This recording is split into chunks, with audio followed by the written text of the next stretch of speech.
रूस और चीन में बढ़ती डिफेंस डील से दुनिया में बड़ी टेंशन। इस वक्त की बड़ी खबर, हेलीकॉप्टर बनाने के लिए रूस और चीन में एक बहुत बड़ा समझौता हुआ है।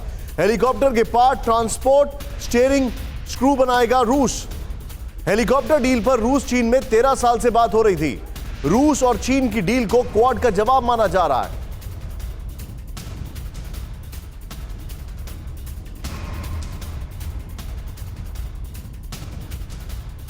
ये जो खबर है, इस खबर के मायने क्या हैं, मैं आपको ये बताना चाहूंगा। जरा इस तरफ आइए, यहां पर दिखाते हैं हम अपने दर्शकों को। रूस और चीन के बीच बढ़ता रक्षा सहयोग, खतरे की घंटी। इसको इग्नोर नहीं कर सकते हैं। सीधे राहुल प्ले करें, थोड़ा तेजी से हम आगे बढ़ेंगे। रूस और चीन के बीच में हाल के दिनों में जो रक्षा सहयोग बढ़ रहा है, पूरी दुनिया जो है इसको लेकर बड़ा चिंतित है। कई बड़े समझौते हुए हैं रूस और चीन के बीच। हाल ही में रक्षा के क्षेत्र में कई बड़े समझौते हुए हैं। इसको जूम इन करें जरा। यहां पर रूस और चीन के बीच में रक्षा सहयोग को क्वाड के जवाब के तौर पर देखा जा रहा है। रूस और चीन के बीच खतरनाक हेलीकॉप्टर बनाने पर समझौता हुआ है।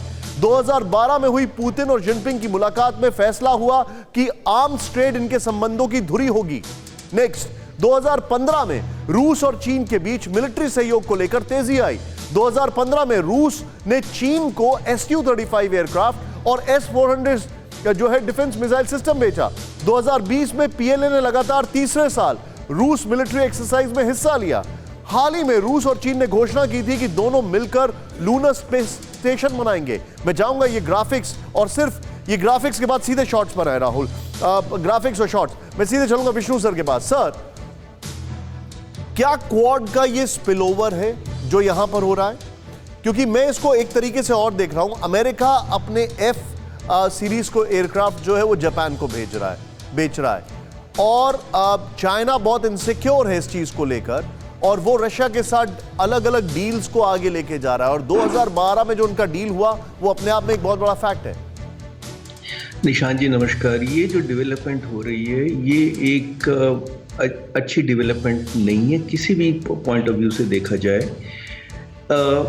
चीन और रूस का न केवल मिलिट्री कोऑपरेशन बढ़ रहा है, पर ऊर्जा के क्षेत्र में बहुत बड़ी डील्स हो रही हैं। ये टेक्निकली करीब आ रहे हैं, स्ट्रेटेजिकली करीब आ रहे हैं।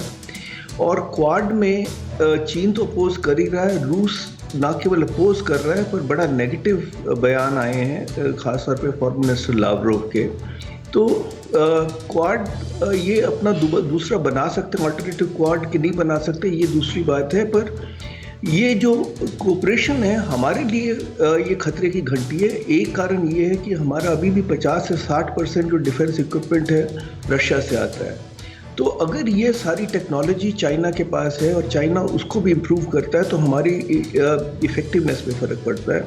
पर सबसे बड़ी मुश्किल ये है कि जो अमेरिका की पॉलिसी है रशिया को साइडलाइन करने की, मार्जिनलाइज करने की, उसका नतीजा है। तो इस वक्त सबसे बड़ी ज़रूरत यह है कि वाशिंगटन को ये रिव्यू किया जाए कि ये रशिया और चीन का जो गठबंधन बना रहे हैं इसका बड़ा नुकसान होगा। होता है कि नहीं होता ये पता नहीं है, पर ये एक स्ट्रेटेजिकली एक डेवलपमेंट है जो कि ना केवल हमारे लिए अच्छी है, ना पर दुनिया के लिए भी अच्छी नहीं है। सर, लेकिन एक बात बताइए, क्या आपको ऐसा नहीं लगता है कि इनका एक हिडन अलायंस भी था जो अफगानिस्तान में हुआ? उसमें भी अफगानिस्तान पे मुझे थोड़ा इनका मतभेद लगता है निशान जी। देखिए, रूस जो कल डेलीब्रेशंस हुई हैं उसमें शामिल हुआ है। रूस की जो कंसर्न्स हैं वो मुख्तलिफ हैं थोड़े, क्योंकि जो सेंट्रल एशिया में जो एक्सट्रीमिज़म हो सकती है, इस्लामिक एक्सट्रीमिज़म, रूस उससे घबराता है।